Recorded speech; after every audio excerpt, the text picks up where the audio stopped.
think it's time to blow this scene. Get everybody in the stuff together. Okay, 3, 2, 1, let's jam. Greetings and welcome to the What Did You Think podcast, episode 5. We're going to pretend like that did not take us 4 tries to do. Oh, yeah. It's so Also, simple, man. We're just so far, it's hard for us to keep track. We're pros by now. I gotta get out of here, jump with, control the press so the press doesn't control you. I am sick for this episode, so don't worry about it. If it's not you, if you think it sounds weird, it's not on your end, unless it is. But yeah. Yes, you're right. So well, yeah. Okay.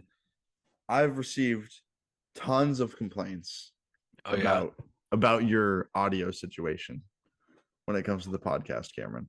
Okay, I haven't heard. I don't know what they could be complaining about. My headphones are perfectly fine. And I know this is I know Christmas is in a week. Yeah. Wait, really? It's Christmas. It's just a week away. It's only a week. Maybe it's in 2 weeks. I don't know. I mean, it's on the 25th. And today is. I could just look at my 13th. phone. Today's the 13th. Today's the 13th. Yeah. So Tuesday it's the 13th. It's like 2 weeks away. So then in another week it'll be the 20th. Yeah. So it's like 2.5 weeks, give or take. Either way, I'm happy to announce that you are getting a new microphone. I already told you, but this is for the viewers. Oh my word! For me? We were able to save up a bunch of money thanks to the podcast and our lovely non-sponsors. Thank you. And we have got this is such a shock. I'm so happy. And I'm so happy that you're not telling me to edit it around the screen, because I won't. I'm not doing that. Good. That was too much on you. And so in light of the haters saying they don't like your headset, I've really only ever heard you talk about it. Well, hater. I will say you have gotten compliments though on how well your editing is. It's I know. Phenomenal. Our one and only fan, Isaac Brooks, who we had on the podcast last episode, if you wanted to go see our first guest, go check that one out. He directly called me and he's like, bro, this is probably the best thing I've ever seen. So if you want to go see the best thing Isaac's ever seen, and you have an hour and a half free. Mm-hmm. Oh, actually, if you don't have an hour and a half free, that's fine. You could just press play and then let it go in the background, or you can go and selfish me, put the time codes in the comments of when the edits happen, so I can go look at them later when I want to. So, we're it's December. Last week it was December too, but we've been doing this for about a month now, you know, and time flies when you're having fun, I gotta say. And this has been one of the longest months of my life. Yes, but I will say, we're trying to do new releases, or newer releases, stuff that's coming out, and I'm kind of already looking ahead in the schedule on what's to come in 2023 as far as movies go. And Wes Anderson has a new movie coming out, and I'm sure did you hear about this? No.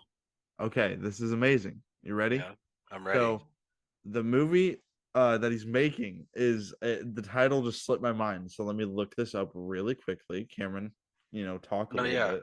I will definitely entertain this crowd. Maybe I can do like one of those like things like on TikTok where stand-up people have like heckler interactions. So yeah, I'll heckle you while I'm doing this. Hey, so where's everybody from? Oh, what? No, so wise guy in the front row had something to say. You're terrible. Get out of the show. Leave. All right, thank you, Cameron, for that. Thank you. And right off the dome, right here. So he has a new movie coming out. I think it's in June. Can't remember, but it's called Asteroid City.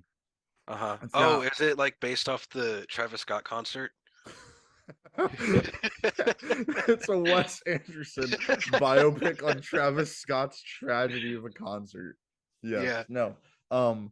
It stars his regulars, like Jason Schwartzman, Edward Norton, Mhm. Owen Wilson, people like that. I think Owen Wilson's in it. I'd be surprised, same If as he Bill wasn't. Murray. Yeah. But he announced his cast though. So it's Margot Robbie. Okay. This is like no particular order. Okay. Mhm. Margot Robbie, Steve Carell, he's gonna be in it. And oh man, Tilda Swinton, again, one of his regulars. But there is one person, Cameron, that I don't think I don't think you're ready for. I don't think you're ready for.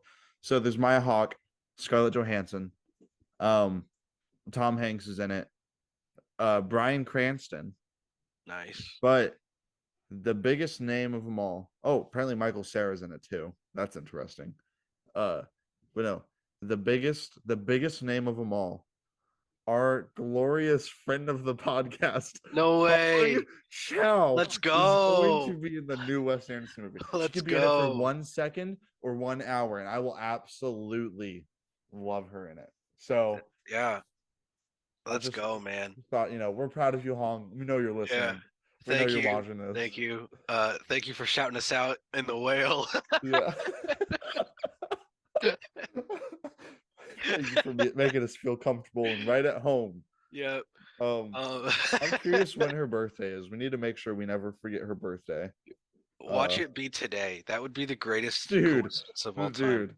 Well, we could. Okay, no, it's June 25th. June 25th. We So, were this close. we were so close. We'll be Oh, sure to probably remember that. maybe we're gonna get. We got to get shirts with Hong Chow's face on them, and Mhm. yeah, and all of her movies are gonna be on the back. Right. And Speaking then of, oh, you were no, still talking. no, No, I'm no, I not still didn't. talking. No, you were actually in the middle of a sentence and everything, so I didn't want to interrupt that. Mine was just more on of the bit. So just go ahead. Okay. Take it from here. Well, Take it then we from should here. probably move on then because it is getting old. For this episode, not for the podcast as a whole. Anyway, Right. um, you said the word movies, which reminded me of what this podcast is all about, and that's movies. Today we are talking about one, which I'm gonna go ahead. I'm gonna go ahead and say what it is, because Yes. usually Ben's the one introducing the movie with his crazy elaborate segues, like speaking of murder from last episode. But yeah, so today we are talking about The Fabelmans, which was directed by Steven Spielberg, and it stars Michelle Williams, Gabriel LaBelle, Paul Dano, and Judd Hirsch. Wait, And why is he so high up? he is considered or not considered.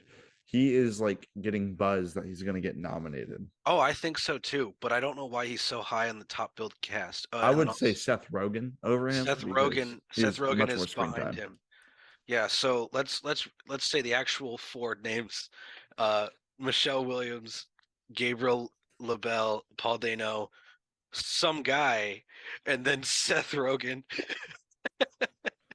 So, yeah, this obviously it's too early in the podcast to start saying opinions. Yeah, We gotta can't. we gotta delay this a little bit. We gotta So, get some content here, man. right, we gotta reach 8 minutes for YouTube. I hope we can do it. Ugh. So we saw this movie. Uh, when was it? Because we recorded this as soon as we saw it. So Right, so it was about 38 seconds ago. yeah, well, that's when we saw it. However long the video is, we just finished the movie that long ago. So, yeah. Yes. No. We saw this, and I cannot think of a like better atmosphere to watch this in. We had like the perfect size of theater Mhm. and like nothing, no errors with the screen. My only issue with the movie was you and my brother like laughing at everything in the movie. Okay, there is So context to that. explain yourself, please. Isaac apparently By the way, he was in our podcast left episode. Go ahead and watch that if you want to see it. We've plugged that thing like 3 times. um anyway, so me and Isaac we're sitting next to each other in the theater as you do, and as we're walking in, or I don't know if it's as we're walking in or whatever, he talks to me and he's like, "Hey, I haven't slept in a very long time. I don't think I slept at all last night, and I just took I don't know what the thing is that he takes to help him go to sleep, but he's like, I just took one of those, but I wasn't thinking, and I really want to see this movie, so I'm gonna have to stay awake the whole movie." And so uh, he is like out of it because he's on this medicine, just trying to get him to go to sleep after already staying up for so long. And so every time something on the screen happens, especially anytime Seth Rogen is even mentioned, he's just like, so like, classic Isaac. And Um, yeah, I and would then say spoiler section, we could talk about the other thing that made us laugh way more than we should have. right. But for the I would most say part, it was just him wrestling with his with the chemicals going throughout his his system. drug-infused body of Yeah, melatonin. yeah. Well, I will say like Seth Rogen doesn't even play that comedic of a role in this movie. It's Like not. It's not at all. It's just it's just him his laugh existing. is It's so his laugh. distinct. It's so funny, like, because it's like it since it's so distinct and since it is a meme, it seems like it's almost a joke when it's a scene and then he's laughing in the background and he's not even the focus, and it's just him in the background like doing his laugh, which I can't do on a good day, but now that I'm sick, I'm not even gonna try. uh, it almost seems like it's a joke, but I mean, I know it's not, but I'm gonna laugh every time I hear it anyway, Yeah. which is why one of the main reasons I'm excited for that Mario movie, dude, is just to have Seth Rogen as Donkey Kong. I also like he and Kung Fu Panda, he's Mantis. Yeah. And that's just like like we said, he has just like this such distinct voice and laugh. And first of all, what do you think of the Kung Fu Panda movies? I was really hoping you weren't gonna say that. Uh, I haven't seen them. No shot. Yeah. Cameron. What? Okay, that is only 90% true. I have seen the first one, but I was so young, I have forgotten 100% of it, and I've never went back and rewatched it. Dude. Yeah. I'm gonna start with the fourth one, and I'm never gonna watch the other one. I'm just kidding. I'm just kidding. I'm just kidding. I am Fourth gonna one's not watch even them. out yet. I know. So I am gonna watch chill. them all in time for the fourth one. But yeah. Okay. Here's what we're doing. Whenever the fourth one's like releasing, you and me are going to watch all 3 of them in one day. Okay. All right. In one sitting. All right. Okay. Here's the thing, Cameron. Because I know we're not reviewing Kung Fu Panda. Okay. First one's spectacular. Second one is like actually magnificent. Yeah. And then the third one is fine. Third one is a bit of a letdown. But That's kind hear of me like out. how the kids in my family work too. You know, for everyone that knows about your family, that just makes so I'm much the sense to second them. child. I'm the second child, baby.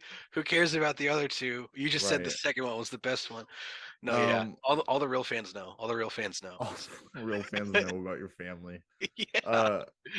Well, either way, Hans Zimmer does the score for the movies, Right. and I kid you not, Hans Zimmer like has made one of my favorite movies ever is Megamind, and he did the score for that.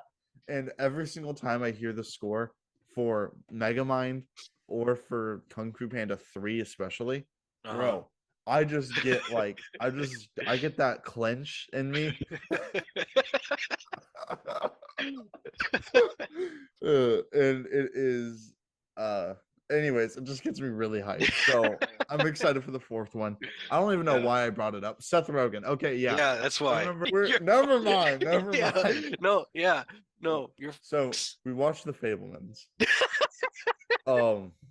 And the synopsis reads: growing up in a post-World War II era Arizona, Young Sammy Fabelman aspires to become a filmmaker as he reaches adolescence, but soon discovers a shattering family secret and explores how the power of film can help him see the truth. Wow, Well, that's beautiful. That sounds like a good movie. sounds like a really good movie. Too bad Sounds this like one wasn't. I'm just kidding. so. I will say, going into this, I was pretty excited. I heard good things about it. I believe it won Best Feature at TIFF. Uh, and typically the movies that do really good at the Oscars win TIFF and do really good at TIFF. So immediately this is already a big Oscar bait movie. Yeah. You know, it's movies about Well, movies. I don't know if this is even like a necessary discussion, but I think there's a difference between Oscar bait and just a movie that deserves an Oscar. I wouldn't call this Oscar bait. It deserves Oscars for sure, but also it can bait and still be good. Don't Look Up is complete Oscar bait, but it's completely trash. Right. But like Oscar bait is like a movie that was made for an Oscar. It's like someone who You know has a what? prolific enough career and they haven't got it yet. So like, okay, let's just cater to everything the Academy wants just so I can get an Oscar. This No, you're is right. You're right. this You're is right. just a passion project that deserves one. I completely agree with you. And I absolutely went into this like super excited. I was ready. I put the alerts on AMC app to remind me when there's show times, and immediately day one, as soon as there were show times, I'm to go see it. So we saw it. Big group of us. We went. It was you, your brother, me, and my brother, and my wife, and uh I was not disappointed in the least, and I was actually very surprised on how much I loved it.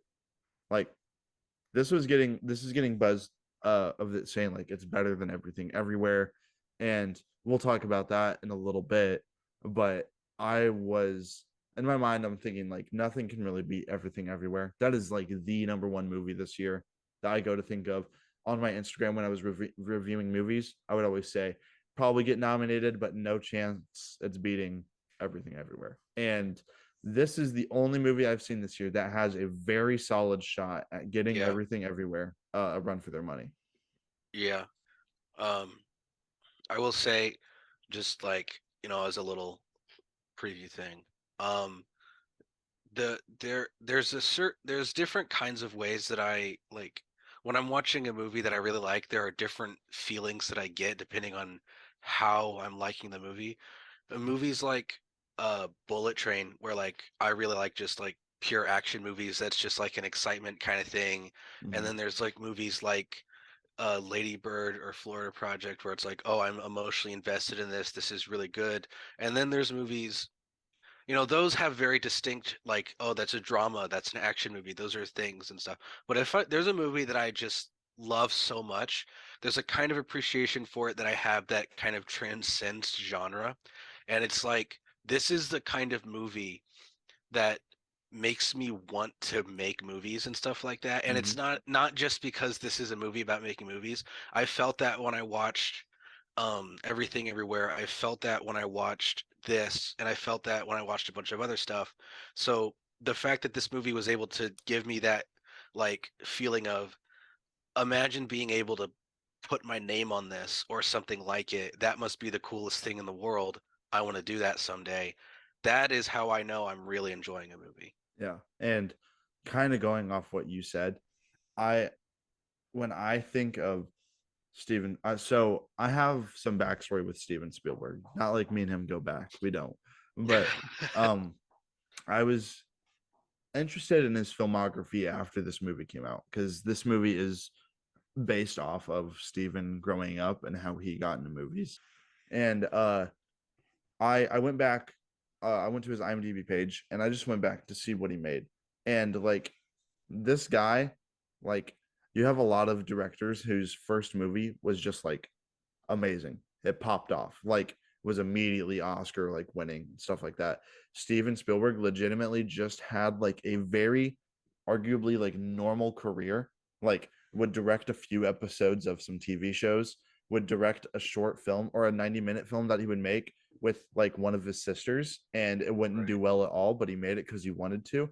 And the fact that he stuck with what he wanted to make, and in the end, I believe it was Jaws or something. It was 1970 something, which I don't you can fact check me if you want. I'm not completely sure, but it was finally like Jaws that came out to where that got him his first award, and that started getting him more recognition with the stuff. And that's simply because he made a movie because he wanted to, about something he wanted to. And this kind of bleeds into what I was going to say, was the movie that got me into movies was Jaws. I think it's exceptional. I think it's perfect. Everything about it, the fact that it can create, the fact that it's so old and it is not like cheesy with its effects at all, like, and it's not afraid to take the leaps. Have you seen Jaws? Yeah. So spoilers for Jaws, I guess. Yeah, it's been out for long enough, I would say. Yeah. So there's the little kid that dies kind of near the beginning of the movie, and quite a bit of blood was in that scene.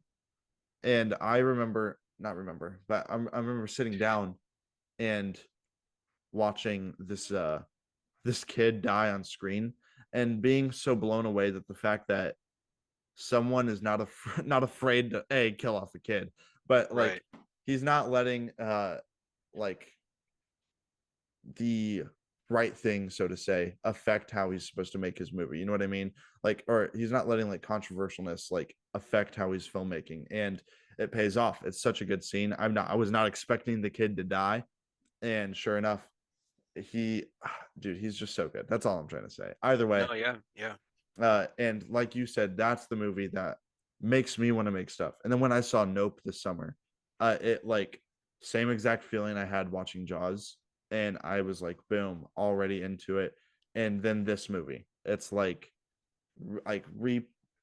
gave me that feeling again that I had 10-12 years ago when I watched Jaws for the first time. Yeah, that feeling that I did bring up and that you're talking about, I get it more than just when I'm watching stuff. It's the same feeling I had when I was, another plug, that production company I'm a part of, where we're making a movie. Whenever when I was writing that, and whenever I'm on set, for all the audio listeners, there's been a lot of air quotes in the last few seconds, but whenever I'm working on that project, I do get this feeling of just like, enjoyment and like passion and stuff. And when I feel that when I'm watching a movie is when it is like, that's the level we're talking with this, Absolutely. But yeah, if you have the chance to go see this, like you absolutely need to. This is like one of the movies ever of all no time. but no, it is one of the best movies that is like not only come out recently, but just has come out. I want to say it's like truly something exceptional, and I feel like it is something for everybody too. I know my wife really enjoyed it, and we were so, man, I hate doing this and bringing up a lot of movies when we're talking about a one movie, but I'm gonna do it again. Okay. Where I told you we saw Empire of Light, which is a movie about movies, and I like it a lot. I had a blast with it, and I didn't realize like till after I saw Fabelmans how like quote unquote like poorly done Empire of Light is, Really? and it's like view of like inspiring people with film, where I feel like with this, it I'm not spoiling anything, but with Empire of Light, it doesn't really necessarily like I can't even say this, that's spoiling, so we're gonna ignore that. But like movies without movies are always interesting. Some of them are good, some of them are not great, and then you have the very few randomly that are just like top tier, which is this. And have you seen Mank? No. That is Fincher's like movie about them making Citizen Kane, and it's just not it. It's like it's all substance, and or no, it's all style, no substance. And with this, you've got like I think it's the perfect mix of both, and it's truly just spectacular. Yeah. And part of what makes it great, to get into some more specific details about it, is the performances all around. I don't Mhm. think there's a lot of child acting in this movie, and I don't know what it is. I was thinking about this in the theater. Like, I think we've turned a corner in the industry, with and less nowadays. I'm seeing stuff and I'm like, oh, it's a child actor. Oh, it's a child actor. They're just a kid doing kid things. Like, Mhm.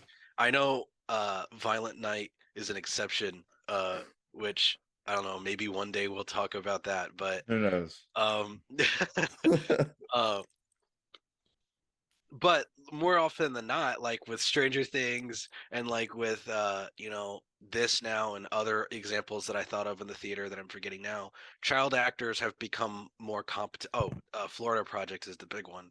I haven't seen It's that. I need Oh, you to. have to. It's so good.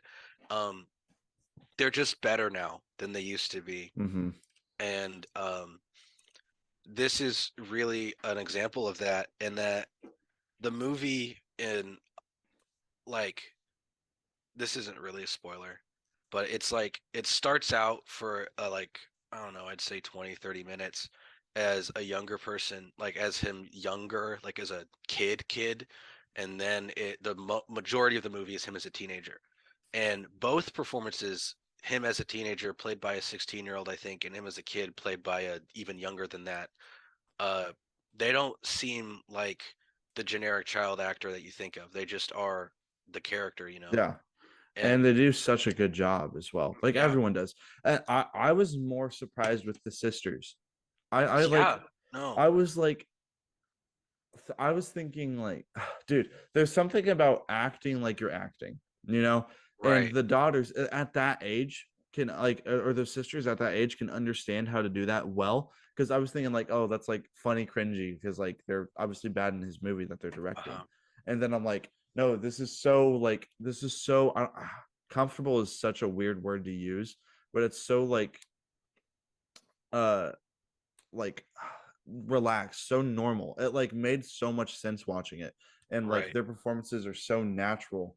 It's so real. That's what I'm looking for. It's uh so real, and it's like more such a good job. more shout outs to Tim Robinson's I Think You Should Leave. One of the sisters is played by someone who's in one of the sketches on that. I don't remember which one Really, it is, but yeah. I mean, I she's remember which making it sister it big. is, but she's moving up in the world. She's Well, popping off. hard to top Tim Robinson, but she found a way. Um, um, there's going to be a lot of nominations for a lot of different things for this movie, and this could be one of those rare movies where it's competing against itself for an acting nomination. Um, Oh, absolutely. I think well, I don't know. So with the bro, because everyone is so good in this. I bro think just like sighed like 15 times. I know because it's like I have so many things I want to say about this movie, and like they're all in my mind fighting about which one's gonna come out first. Right. But I'll stay with the performances. For sure, I absolutely believe um Michelle Williams, is that her name? Venom Lady. Yeah, I think. Uh she is absolutely going to get a nomination, and For she should sure. absolutely win. I think she is one of the best parts in this movie. Uh as far as like performances go. Paul Dano is fine. I like Paul Dano as an actor. But he's very toned down in this movie. But Uh I like that. I think that was on purpose in this. I oh, like that in absolutely. this. Yeah. And Paul Dano definitely has that acting ability to where he can overshadow anyone he is on screen with. In a good way. That sounded like a negative. No, No, yeah. he has the ability to steal the show, and Uh-huh.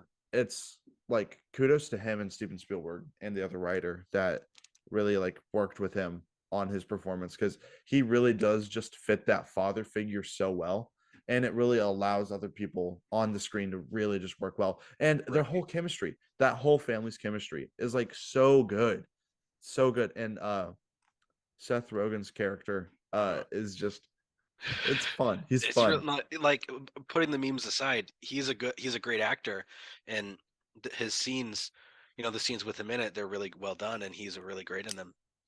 To go back to Paul Dano real quick, I wonder moving forward, as time goes on and movies are less fresh in people's minds, and as movies are remembered differently than they're talked about when they first come out. I wonder if when people look back at 2022, if the Riddler is going to overshadow Paul Dano's performance in this, or if these are going to be able to exist on their own, like separately.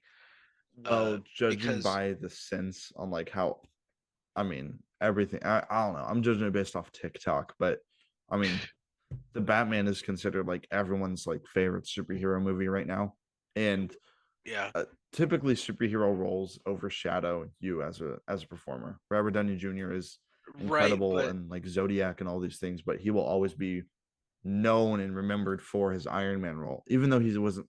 I'm not gonna say he's not good. I'm just saying he plays.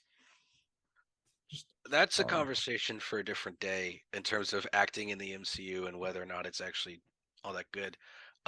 Even though I was about to bring that up, I was gonna say, people, yeah, you bring up. I feel like the people who bring up superhero roles because of the superhero and people who bring up roles because of the acting are having two different conversations. So if someone's like, "Hey, what was Paul Dano's best performance?" and they're stuck between the Riddler and the guy from Prisoners, they're not going to be Right. like, well, I would say the guy from the Prisoners, but the Riddler fought a Batman, so I guess I have to go with that." He Like pulled those, some whittles. yeah. Uh, those are two different conversations to have.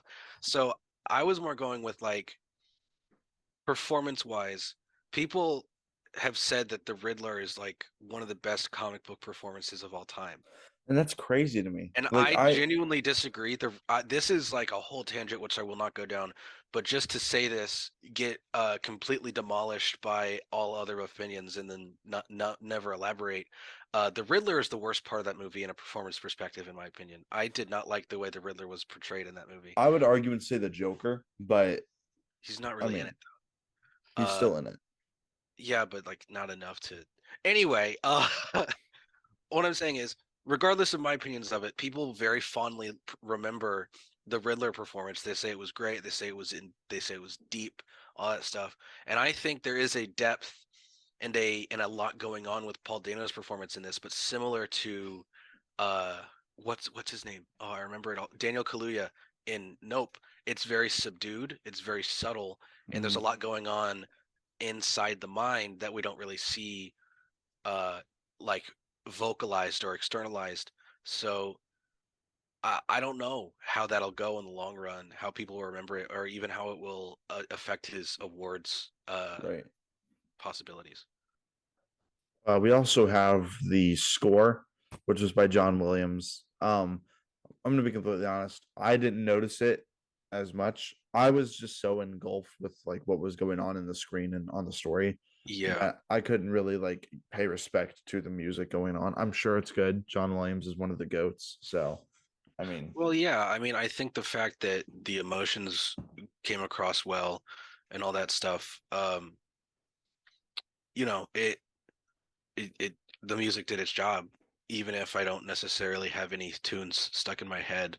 Like I wasn't distracted by it, and mhm, I wasn't like I it definitely I can go ahead and be fairly confident, even though I don't remember explicitly. I can be fairly confident in saying it did its job pretty well if the emotions of the scene were able to be uh communicated. right. Yeah. Absolutely. I also do want to touch on the editing for just a little bit, where I think this is another one that's like perfectly edited. I do think Everything Everywhere will beat it with its editing. It Um, should. but uh, it just goes so well with the pacing of this movie. This is almost a 2.5 hour movie, and I was not Don't like feel it. not at all, not at all, Yeah. because it is so it's not action packed, but there's just so much going on to keep you entertained, to keep you always like wondering what's happening next. And Right. uh as like because we're legitimately going through this kid's life, and the fact that it does not drag for 1 second. Every single character on that screen uh is like always entertaining you, is always giving you just some more information. uh Going back to Seth Rogen, I know he's a goofball, but every scene he's in is really integral to like what's going on in the story, and Right. it's done so well from a filmmaking perspective to just make sure that like they're not focusing on one person too much. And as far as like performers goes, I think everyone just has such like it's just so perfectly done. Everyone just fits Yeah. their role so well. It's definitely unless I'm wrong, correct me if I'm wrong. Other than the big thing that we know since this is based on Steven Spielberg's life, we know he eventually becomes a great director, right? Other than that, other than that, we don't know anything this kid doesn't know until he knows it. Mm-hmm. And so just the constant stream of new information and certain elements of this movie almost feel like uh a mystery being put together, even though it's not Yeah. really. Like I know especially in the later half of the movie, which we can dive in deeper a little bit in the spoiler section, there was a few characters where I'm like, what is going on with them? Mm-hmm. Like what is there's so much like other and similar characters and other things wouldn't be this intrigued on what they're actually thinking. But with this, I just like I know something else is going on and I want to figure it out. And then like you can tell the character is also saying that as well. What's Sam or whatever his name is. He's not necessarily going out of his way to figure it out, but he's like, man, what's up? What's up with this? Like the constant stream of new information, the perspective of not knowing what's going on until the character does, it lends itself to the pacing being uh very well managed. Mm-hmm. And also, speaking of that latter half of the movie, there is I found it very interesting that they were introducing like new characters like a few minutes before the movie was over. And Yeah, I immediately started thinking, I'm like, okay, this is when it's going to like be unnecessary. This is when the movie's gonna like feel annoying and feel like it's going on too long. And saying repeating myself, it's not. It's like they're written so well, and it's so crazy to think that this is like Steven Spielberg's life. Like right. uh without spoiling anything, that prayer scene is like one of the most like uncomfortable and Uncomfortable. Yeah. hilarious things I've seen in a while. And it is like, and I like because I know that's true. I know that's true. Like, I mean, that has to be right. Like, I can't imagine like looking at look Steven Spielberg now, like picturing him being in that position is so funny to me. But I feel like we really have. I mean, okay, we'll say this before we get into spoilers. Well, actually, I have quite a bit to say before we get into Okay, go ahead. spoilers. I'm Yeah. sorry. I'm not trying to Uh, rush you. no, it's okay. Um, there's a few more performances that I think should talk about a little bit longer, especially the main kid, who I think he was 16 years old when they were filming this. He definitely deserves a nomination, maybe This even a is win. that's what I was going to Like, get into here was with the Oscars. So like, go ahead. well, if you got it, if you had something to Well, say. no, so finish your thought. Well, I mean, I was just bringing up, sparking the conversation, Right. saying this kid acted pretty well. What do you think, It's Ben? it's unfortunate that this came out the same year that The Whale did. Um, Yeah, because Brendan Fraser has this award in the bag. Um, and I don't even think. I didn't even think about that. Yeah, I know. That's like because I do think this kid deserves something. At a nomination for sure. But it's just like I said, and it's not unfortunate. It's unfortunate for him because Brendan Fraser definitely deserves this. Right. But um this kid he's so, like Phenomenal, so dude. good, so good. Like Like just thinking about it right now, scenes are coming in my head, images of like different like he has like such a range in this. it's such a range. There's scenes where he is on the top of the world and he is like cracking up and he's laughing with his friends and he's at the height. And then there's some scenes where he is just completely devastated and he Mhm. has like no one to talk to. It is truly something exceptional to watch, especially done by someone his age of Right. 16. And going on more with the Oscars, this will get nominated for pretty much everything, you name it. Original screen is this original screenplay? I don't know how that works. I I don't don't know. know either. It's gonna get nominated for I one of think it'll them. be original because it's like a Yeah, fictionalized account of his life, right. maybe. And uh, who One knows of the if it's his screenplays life? it's Can it gonna be get adapted? nominated for. Yeah, yeah. It'll get nominated for editing. Will it win? I don't know about that. Maybe score because it is John Williams, Yeah. but Best Picture for sure. And I even think it's going to win Best Picture. Best director, right? Did you say that? Oh yeah, you're right, and he'll win that. He'll win that. He'll win that. Um, has he? Of course he has, right? He has best director, I'm, right? I'm sure he has. I'm Because I sure know he there has. are like outlier scenarios where there are people who like have been in the industry for a million years. I'd be Yeah. shocked. I'd be Yeah. shocked. That you Uh, don't. He's considered to be the greatest director alive. I'm sure they wouldn't just say that about someone who hasn't won it. I mean, Edgar Wright has never won yeah. an Oscar for that, but no, Yeah, he he's also should. not the best. Um, he's up there though. Oh, Yeah, he got best director for Saving Private Ryan yeah. and Schindler's List. Okay. So yeah. Schindler. Okay, another thing. This. Sorry, getting away from the Oscars. I'm sorry. Uh, so Steven Spielberg is Jewish. In case you guys didn't know, I myself am also Jewish. So me and Steven, we like I said, we go way back. All right. Friend of No, the podcast, Steven Spielberg. we had Hanukkah sometime together, I think. No, uh, and the way this movie handles him, and his Jewishness is, And the attitudes towards Jewish people of the time. yeah, and especially where they live too, and the people reacting around them. Schindler's List, after watching this movie, means so much more to me, and I enjoy it a lot more now. Have you seen Schindler's List? I have. It's one of those movies I'll probably only ever watch once, but Yeah, I it's tough. It's tough to yeah. watch. It's a hard watch.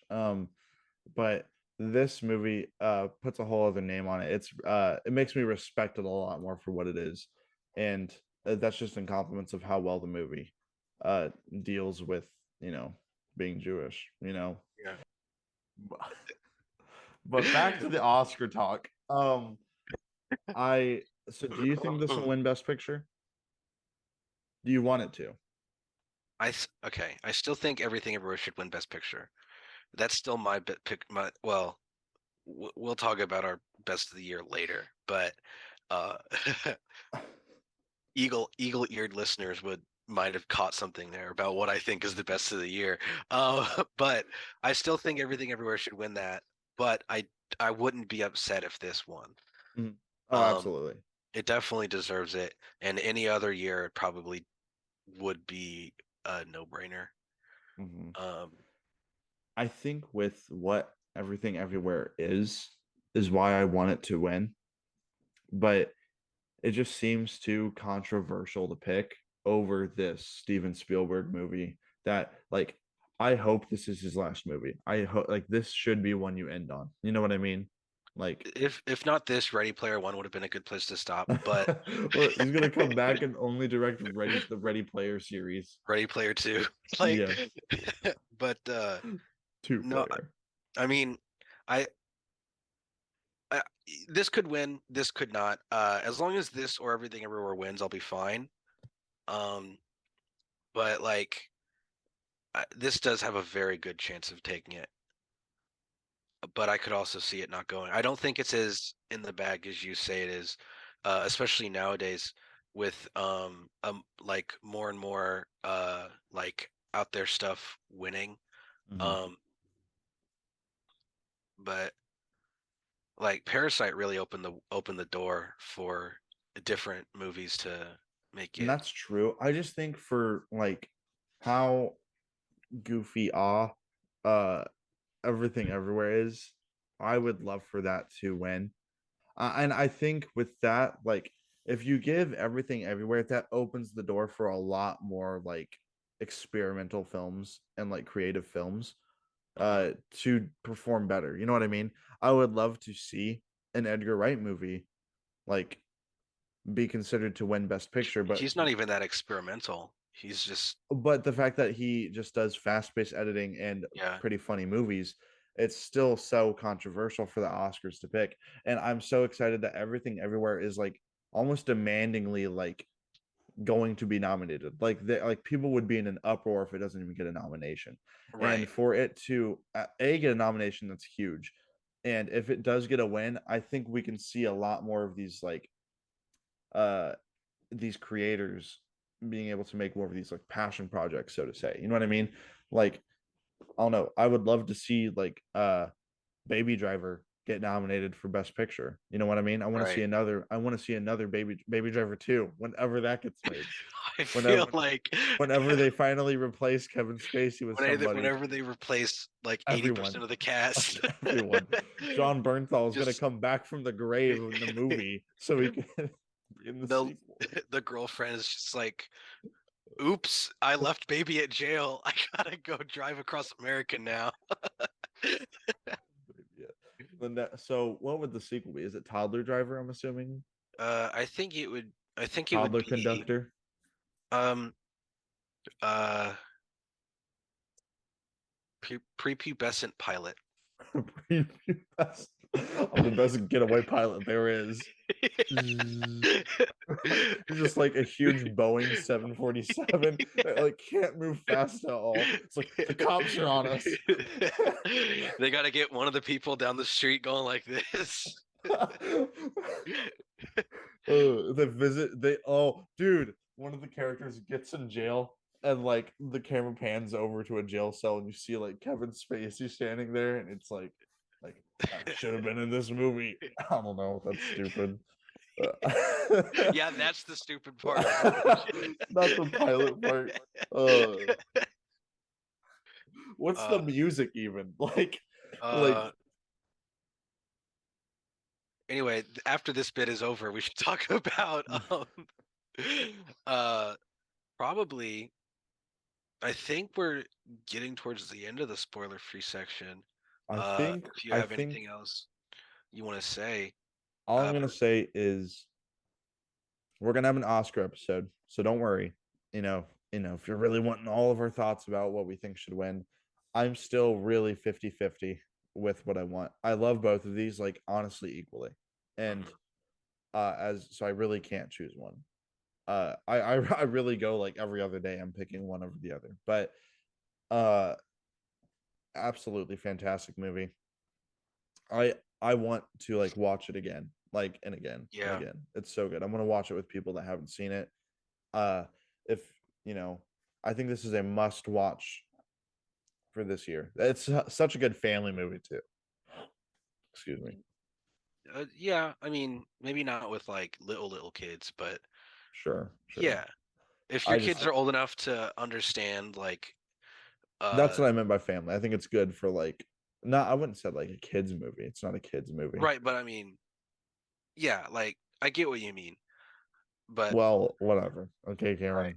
No, I'm Would not you trying to. I'm not trying to be like, shut you know, up? What are your final thoughts? no, Just you say shut it. up. Uh, what did I think? Um, what did I think is, you know, one of the best movies of the year, obviously.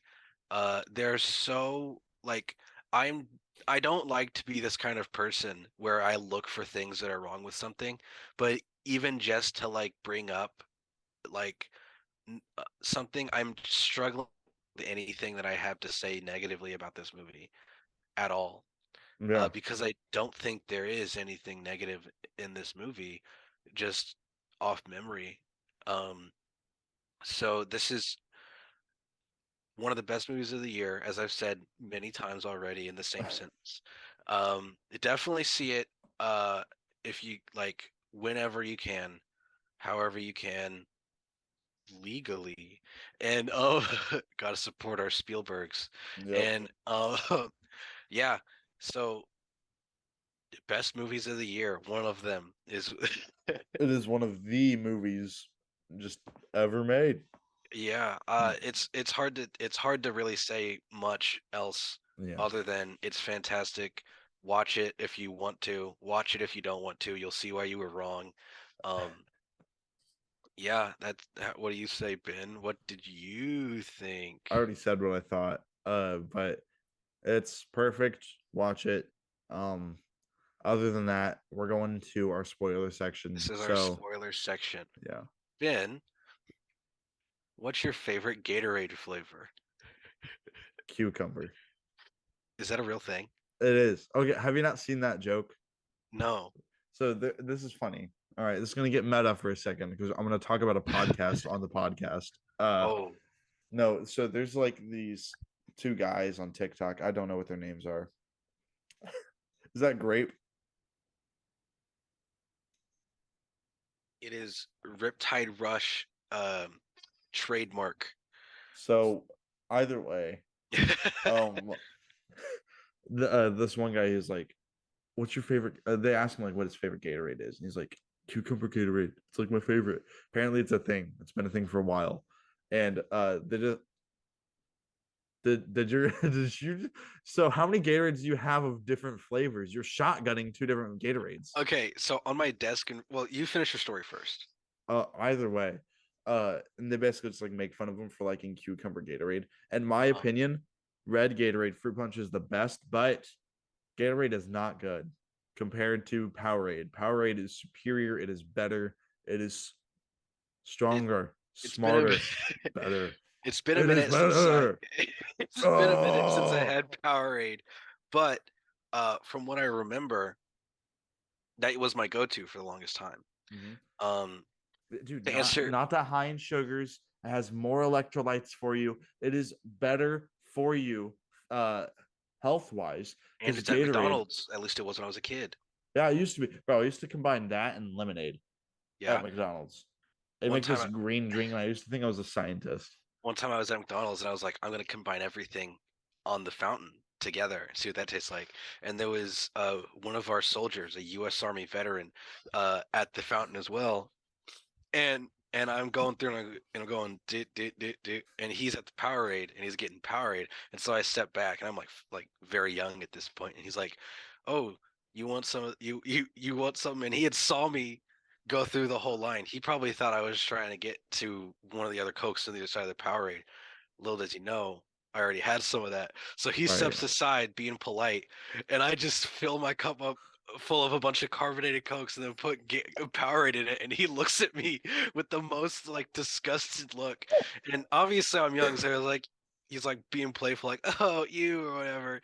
And then like I go on my way. I know at that point he's like, I put my life on the line for this kid's freedom. I put my life on the line for him to be able to do that I without any risked my life consequences. for this kid to combine soda and Powerade together. Uh, Maybe freedom isn't all it's chalked up to be. oh, like, man, I came back home for this. What is this? I should have stayed wherever I was. Those like Rocky kids are better than you. To answer your other question, I have the trademarked flavor. I have red Gatorade, and on my other desk, I have orange Gatorade and yellow Gatorade. Well, Powerade is the best. It's better. So Gatorade is very unhealthy for you. As far as like for your heart as well. Apparently in West Virginia, there were like 3 kids having heart attacks when they were playing basketball and drinking Gatorade. So Yeah. not saying don't stay away from it. Also, if Gatorade wants to sponsor us, then I'll happily take this out of the audio. Yeah. But I'm not trying to cut. I'm not trying to burn any bridges. Okay. As of right now, we're unsponsored, but if you couldn't tell, we're unsponsored. But we're open to the possibility. Right. So Maybe like, maybe if, those like, kids if, were doing like, it wrong. So if like Mrs. like Buttersworth wants to like hop in and like just Also not sponsored. So I like Powerade a lot. That's what I was gonna say. Also, I have yet to try Logan Paul's drink. I Prime. didn't know he had a drink. You've not heard about Prime? No. You've been living under a rock? I'm assuming we're unsponsored with this as well. Well, yes, definitely. Yeah. No, I haven't heard anything from Logan Paul in a long time. Other than that, his Pokemon cards were fake. Was that real? I don't know. I didn't look into it. Oh, I know he pulled a Charizard or whatever. Either way, wait, are you serious? You don't know about Prime? No. That's like what? Okay. How? like you're on the media. You're on Yeah. the media. The most recent big YouTuber drink that I know about is Jay Schlatt's new drink that I don't want to say the name of because there's a bad word in it. But Well, yeah. Sarah's heard of Prime. Like, Oh, that one, the one that Sarah's heard of. Oh yeah, I know. No, I don't. no, she just shook her head no. So she, whatever.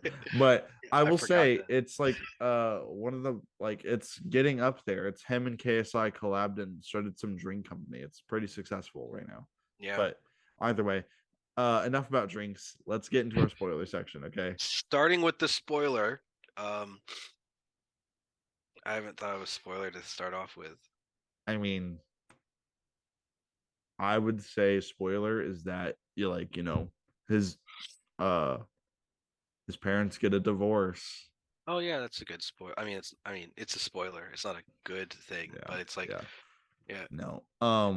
So if for some reason you're still here for the spoiler section and you don't want to watch the movie, you are insane. But if you have seen it, then welcome. No. Yeah. The thing is with this movie, it's not Donkey like Kong. one Donkey there's Kong. My brother said Donkey Kong, giving his mom the donkey schlong. That's why they got a divorce. It was because the wife was cheating on him with Seth Rogen. thing is they weren't cheating. They weren't cheating. I mean, they weren't cheating, but they were, right? Mentally they were. Mentally they Well, were. it depends. Okay, so see, I'm a scholar, all right. So a lot of the times on YouTube, I do more than just watch Minecraft Let's Plays and Logan Paul drink ads. I um I watched this guy who's a therapist, and he talks about therapy stuff in relation to movies. And one thing he says is that cheating can mean different things for different people. And if that couple decided that that level of emotional connection is cheating, then it's cheating. You're right. Thank you. I agree with you. Or him. Yeah. Or her. But either way, there's not what I was gonna say is there's not like one big spoiler to this movie. It's just like the series of events that unfolds as you watch it. Like It's best going in blind. absolutely. Yeah. Like what we said in the non-spoiler section is pretty much all you need to know. That's all I knew going into it. I just knew it was about Steven Spielberg. And it starts off with him at a young age, and his parents take him to his first ever movie, which is called the greatest. It's just a movie, dude. I don't know. It's called like the Greatest Escape, or I don't know. It's not the Great Escape. I don't know. Either way, Was it The uh, Greatest Showman starring Hugh Hugh Jackman Jackman? and Zac Efron. Yeah, I Yeah. think that's what it was. Anyways, um, and we Uh, see little Sam watch two trains collide, and it's really impacts him.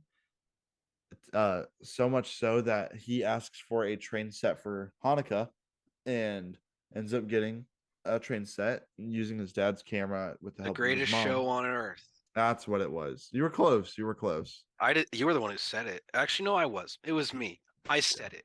Yeah. Yeah. But and we just slowly see what is driving him to get into film even at a young age. So starts making these like, these trains colliding, and it's I mean it's good for a little kid to make. That's pretty neat, especially because he edited it too. Like editing back in ye olden days, bro.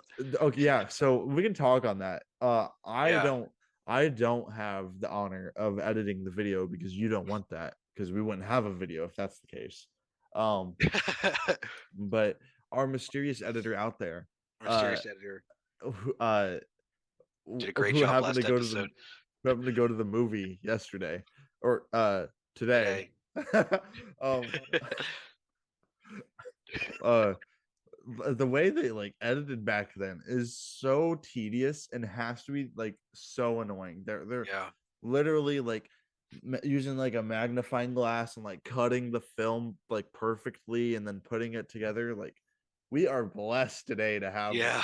such like just a drag and click system and Yeah. occasionally hit the delete bar. Also, I bet Steven Spielberg, he didn't have to like put an exploding moving link with Millennium Falcon noises in it at the end of the movie, like that the mysterious editor had to on the last episode.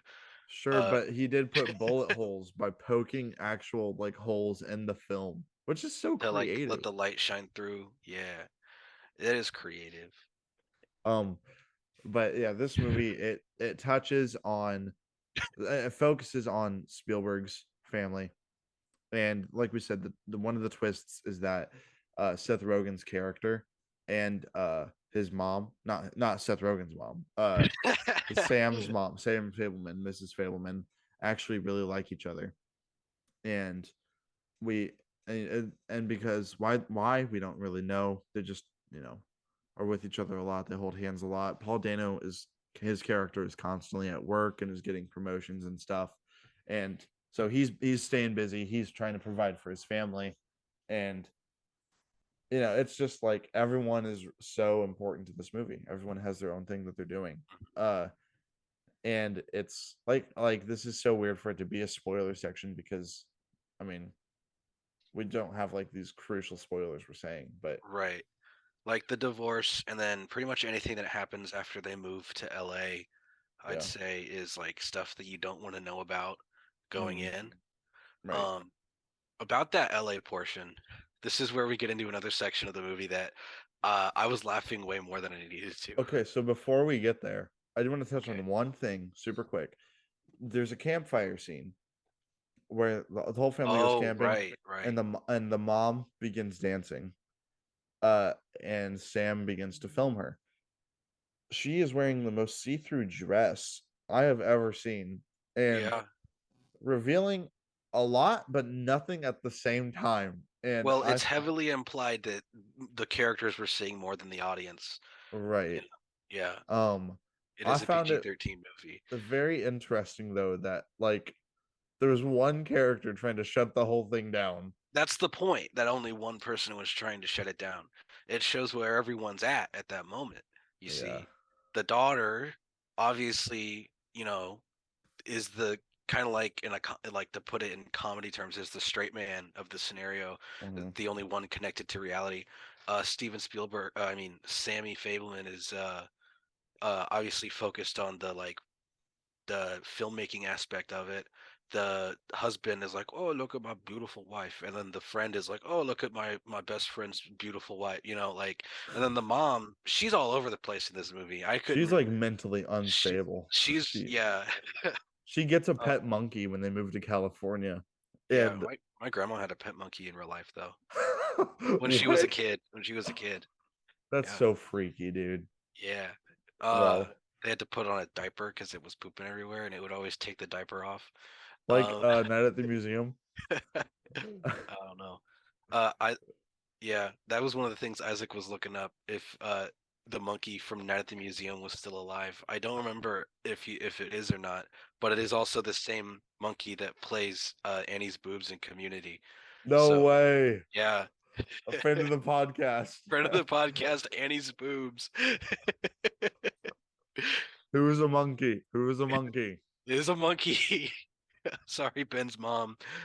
I know you like him watching appropriate I things. know, I know. Uh, No, but go ahead and tell us about your California experience. okay, so a little insight for all you spoiler folk. I lied to the spoiler free folk. There is something in this movie. There is only one thing I had wrong with this movie. And I think one of the characters was very poorly cast because I could not take one of the characters seriously at all. Uh, a large part of the third act of the movie is dedicated to him dealing with bullies in California that mainly bully him because he's Jewish, which very serious situation. That was never the funny part, obviously. Okay. The guy they hired to be one of the bullies is one of the scrawniest people I've ever seen, and he's the least intimidating and person I've ever seen. And he's like, I think it's just because they're supposed to be kids. They're not really coming up with like that, like, um, like okay, like the fact that they're treating him that way because he's Jewish is bad and all that stuff. But like, it's not coming from this kid, it seems like a joke. And like I wasn't laughing at the joke. I was laughing at the kid being like, look at this kid trying to be all tough. He's like a doofus. I can't take him seriously. There are two bullies in this movie. One of them is the one that I could not take seriously at all, that I was just talking about. The other one is one that was actually doing its job, being a bully, being intimidating, being awful.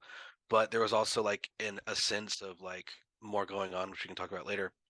But that first bully, which is the first one we are introduced to, I struggled so hard to take him seriously because he's just so. I don't think he was acted very well, and the stuff that he does in the movie is so silly in the fact that it's like he's trying to be a tough guy and it's not working at all. Maybe that's what it was going for, but it doesn't seem like that's the impression you're supposed to get because he puts Sam in a very bad position to where he's like down in the dumps and all that stuff. Yeah. There was just a conflict of what the movie was presenting and what the movie was trying to get you to feel. And I laughed when he was on screen because I could not take him seriously at all. Yeah. Which is not something you want when your character's getting bullied that harshly. Right. No, so this also, while he's in California, he meets his one and only girlfriend of the movie. And this is the prayer scene that me and Cameron were talking about, where it was so weird. There's this girl that really likes Jews. Just like, I think she just likes him, are you right? sure? Maybe She's very religious in the movie. right. She's religious because she seemed to be interested in him anyway before she heard about that. I see what you're saying. Yeah. I see. Ugh. Well, It's just his she uses his Jewishness as an opportunity to have him over to like give him a Bible study and convert him because she's Catholic. And yeah. as you were saying, The what prayer happens in scene. this? Yeah. Essentially, what happens? First of all, so he meets his one and only girlfriend of the movie, and she is a very religious person, and she really likes him, as we can tell in the movie. And we just have this very uncomfortable scene of them both in the bedroom, in her bedroom, with a Jesus on the cross hanging over her bed, Right. just staring at them. And Sam the man moves in trying to get that kiss, and she's like, "Yo, let's pray first." Mm-hmm. And then they begin to He have needs to accept Jesus in his heart before they can kiss. so what any man would do. But he does so, and they start smooching. So yeah, that, and then through this relationship, apparently she's like really loaded, or her parents are, her dad is, and what they do is they end up going to school we're always going to school together, but she was trying to talk him into going to the scene or the skip day at school. And Sam, being kind of like standoffish and like introverted, And he's also, like, he just been bullied very harshly. yeah, true. Yeah, and the whole day at the beach with him didn't necessarily sound like a good idea to him. Right. But anyways, so they go, and they're sitting down like at dinner with Sam's family, and they mention Sam's love for movies, and she slowly starts like saying, "Oh, my dad has this type of camera. Oh, my dad has this type of editor, or editing machine. You should definitely do this." And talks him into filming and making a little movie of the skip day for Skip school. day. And it is a hit. Apparently, it won 10 Oscars, and it would no. That skip day video would be known as Jaws. You would soon come to know that as Ready Player One. Right. Sorry. So and he starts getting into it, and sure enough, everyone starts clapping whenever they showcase it at the prom or whatever. I think it was prom, Yeah. homecoming. It was one of those. I I don't don't. know. Yeah. It was one Dance. school dance thing, because me and Cameron shocking to sound, shocking to believe. It might be hard to believe, but me and Cameron weren't much of the. So, Dancer. anyway, Yeah. uh, people start clapping and cheering for him, and he, starts getting into it. And then of course he messes up the night by proposing essentially to his girlfriend of Mhm. maybe a few months, and she says no because he's like, forget your dreams, stay with live with me. I'm gonna be famous and make movies. Right. And she was like, rightfully, she was like no because it's a high schooler saying that. So And also because they had only been dating for like a little bit, and sure, like and she was like, what do you think you are, some kind of Steven Spielberg? I thought she, that was yeah, a bit on the nose when they said that, but I, yeah, I thought no. it was weird. She's like, "What do you think? You're gonna make a movie called The Fabelmans in 2022?" And It's like, whatever, some kind of Suicide Squad. right. And then Sam Spoko was like, "Spielberg didn't even make that." So, Oh, you would know everything Spielberg made, wouldn't you? No, and then the bit ended. it should have ended forever ago. Yeah, Better podcasters wouldn't have done it at all. So yeah, there's but that. we did. That's what makes us different. That's what Yeah. sets us apart. Well, like I was saying, no, so they were, fast forward, he's, doesn't have no girl no more. His mom ended up moving away with Benny. Was Benny his name? Seth Rogen was actually his name. Oh yeah. Yeah. And the daughters ended up going with the mom as well. And we fast forward some time into the future, and Sam is still writing letters to these like companies and production companies about getting a start in filmmaking. Right. And as you can assume, it's just a bunch of rejection letters or just no like contact like back for him. And it's just him and his dad living in this apartment, and then he gets a little letter from CBS, and Yeah. through that he gets to meet David Lynch's character who plays John John Ford. Ford. Right. And uh I'm glad we got that in one take too. That was nice. Right. Right. Um It's such an so easy name to remember. all right, John Ford. Uh so we so and John Ford tells him about landscapes and horizons uh Mm. through paintings and stuff. And John Ford, if you guys don't know, I don't even know if that's a real person. Is it? I mean, I would guess, right? I'm assuming it is, but I mean, you can keep talking while I look it up. right. Well, John Ford is apparently in this Yeah, he's movie, real. yeah, in real life. Then you know him. Yeah, we know him, Cameron. Oh yeah, he's friend of the podcast, John Ford. uh He um died before my parents were born. oh man, like a father figure to me. Yeah. So after basically Sam ends up getting a start and walks out to the Hollywood like There's actually back good lot. casting. Like, I didn't know, obviously I didn't know what he looked like. He actually looks like him. Does he? Yeah. Well, um and then the movie ends with Sam Fabelman walking out into the Hollywood back lot, and that's like I said how it ends. And I'm really glad, Cameron, Yeah. that they didn't end it with like him just like, I got something good, guys, I got something good, I promise you. And it's the like Jaws script or something. Right. You're glad he didn't like rush into the studio, kick down the door, go to John Ford's office. He's like, "Hey, I have this script for you. Okay, it's gonna change the world. There's a dinosaur in a park." But then, and later on in the movie, the dinosaur leaves the park. What do you say? I say it sounds like crap. How about you bring Oh, me something good next time? I don't know why you okay. turned into J. Jonah Jameson there, Yeah. but And then he slams down a picture of Spider-Man. And then, give me $300 for that picture. yeah, It's just a T-Rex, like yeah, just a drawing of it, like not even a good one. right. Yeah. Well, I mean, Cameron, do you have any final thoughts or final Well, takes or yeah, anything? like to finish your statement from earlier, the big break of the movie is he gets a few episodes on a TV show, which is like you're saying, we didn't need to see the like, oh, this is the big one because we know what his big ones are. Right. It's Steven Spielberg.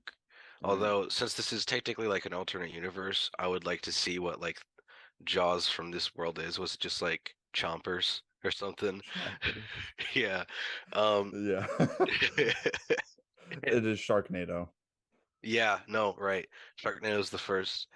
But final thoughts. It's a really good movie, one of the best of the year. I'm sure you've heard me say that before.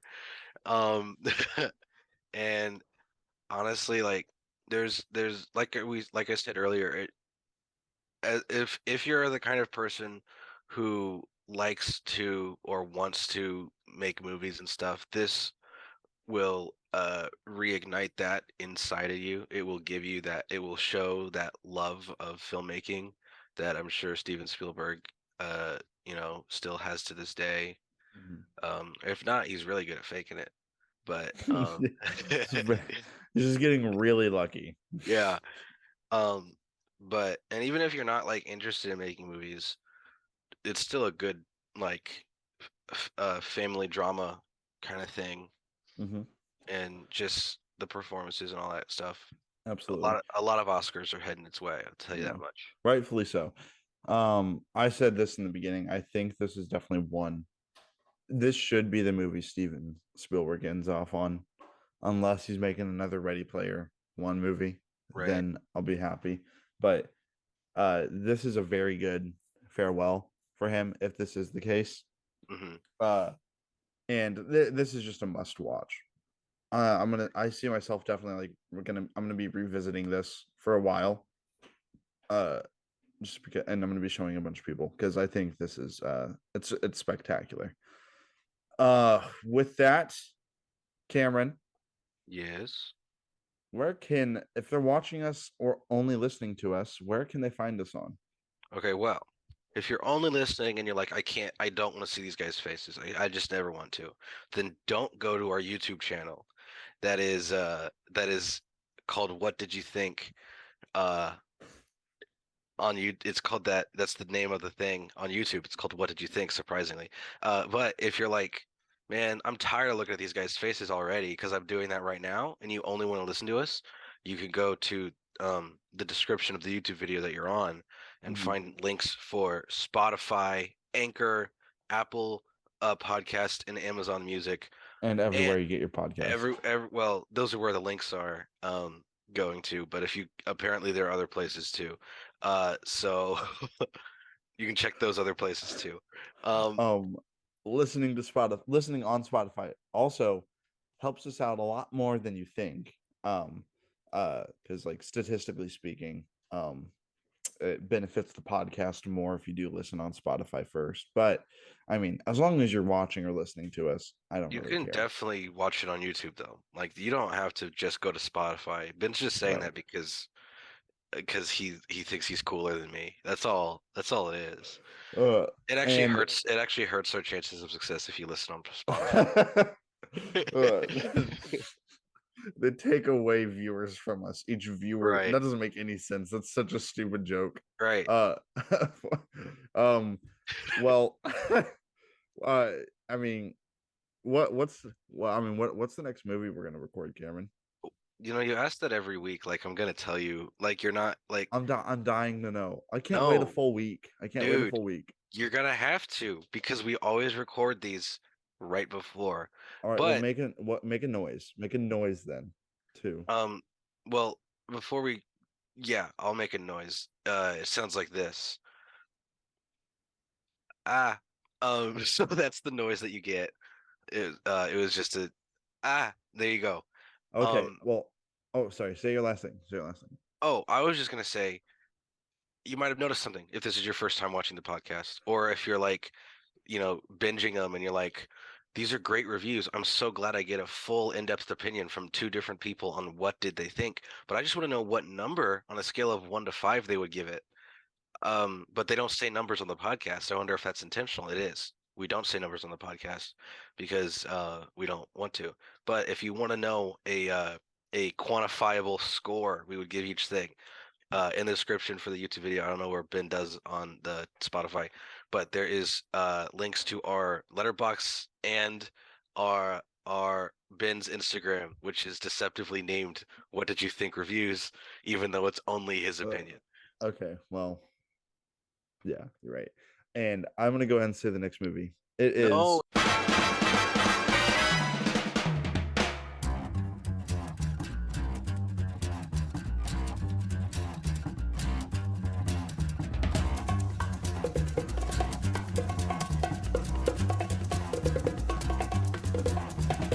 I think it's time to blow this scene. Get everybody in the stuff together. Okay, 3, 2, 1, let's jam.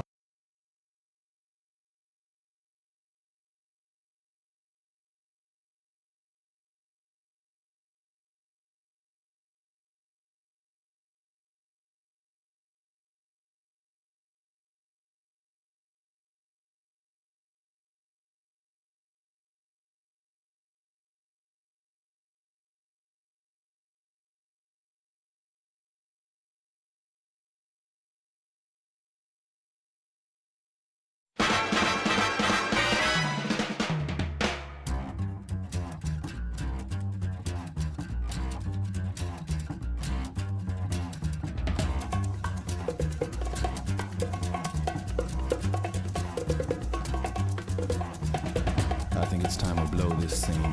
Get everybody in the stuff together. Okay, 3, 2, 1, let's jam.